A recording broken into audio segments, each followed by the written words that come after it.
سلامونه ملګرو، الله دې وکړي چې ټول روغ او جوړ یاست او ژوند مو ښه روان وي. د یو نوي ویډیو د یو نوي موضوع سره بیا ستاسو خدمت کې حاضر یم. ملګرو، یو ورور پوښتنه کړې ده چې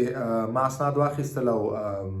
زه کف ته ورغلی وم او کف ته چې کله لاړم هغو ما نه اکدونسانس وغوښتو، ما سره اکدونسانس نشته او نو زه اوس څه کولی شم؟ ما اکدونسانس لپاره دومان کړی دی او اکدونسانس چې کوم دی هغه 8 میاشتې وخت اخلي تر څو ما ته راشي. نو زه څه کولی شم؟ ملګرو، په دې باندې مخکې ما هم ډېر وخت مخکې یو ویډیو جوړه کړې وه،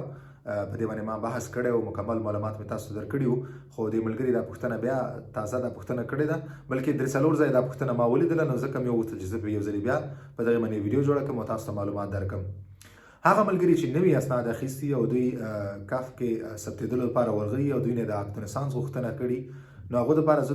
دا ویل غواړم کله چې تاسو کف ته ورځئ او تاسو نه اکدونسانس غواړئ، نو تاسو ورته ویلی شئ چې اکدونسانس دپاره ما دومان کړی دی، ما هغه فورمې ډکې کړي دي، هغه فورمې ما لیږلي دي، ولې اکدونسانس چې کوم دی هغه دومره وخت اخلي. نو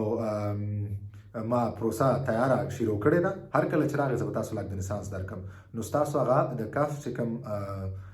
پروسیجر دی، هغه غوښتنه ده، هغه به روان شي او هغه به ستاسو هغه کف اکاونټ چې کوم دی هغو سره به هغه خلاص شي. بله، تاسو ته ما په تېرو ویډیو کې هم د دې خبرې ذکر کړی و، که چېرې تاسو د هغې اکدونسانس ته چې کومه فورمه تاسو ډکه کړې وه او د هغې فورمې تاسو سره کومه کاپي، نو هغه کاپي تاسو ځان سره اوسئ، هغه ورته په کف کې ښودلی شئ چې دغه دی په دغه تاریخ ما دومان کړی دی، دا فورمه ما ډکه کړې ده، اسناد مې ټول لیږلي دي، هر کله چې ما له اکدونسانس راغی زه به تاسو ته بیا یو کاپي راوړم. نو که هغه کاپي تاسو سره وي نو ستاسو هغه بخښنه غواړم، نو ستاسو هغه پروسس چې کوم دی هغه به ډېر تیز مخکې لاړ شي. بل د دې خبرې سره زه د دې خبرې ذکر کول غواړم هغو ملګرو ته چې دې نه بعد دوی اسناد اخلي، که چېرې تاسو یا ورسره اکدونسانس فورمې، که چېرې تاسو اکدونسانس ته دومان کوئ، هغه فورمې لا اوس هم تاسو سره وي، تاسو نه یې لیږلي، نو تاسو ټول ته زما دغه یوه سپارښتنه ده چې د اکدونسانس دغې فورمې چې کوم دی ځان سره یوه کاپي پرېږدئ، نو تاسو ته بیا دغلته کف کې چې کله دومان کوئ نو تاسو ته بیا ضرورت پیدا کېدلی شي. نو داسې ملګري چې هغو نوي اسناد اخیستي او کف ته دومان کوي، دغه اکدونسانس د فورمو چې کوم دی یوه کاپي د ځان سره اوسي، نو د دوی هغه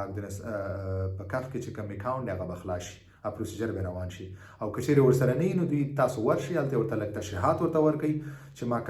اکدونسانس لپاره دومان کړی دی، فورمو مې ډکې کړي دي، هر څه مې لیږلي، دومره وخت کېږي، په پروسس کې روان دی، هر کله چې ما ته اکدونسانس راغی نو زه به تاسو ته راوړم. هغوی دا درکولی شي چې اکدونسانس چې کوم دی هغه دومره یعنې 5 میاشتې 6 میاشتې یا 9 تر 8 میاشتو پورې یا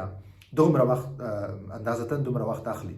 نو ستاسو هغه پروسیجر چې کوم دی د کف هغه غوښتنه به قبوله شي او هغه پروسیجر به مخکې روان شي. نو ښه خبره ده، هغه ملګرو دپاره دا ښه خبره ده چې دوی د دغه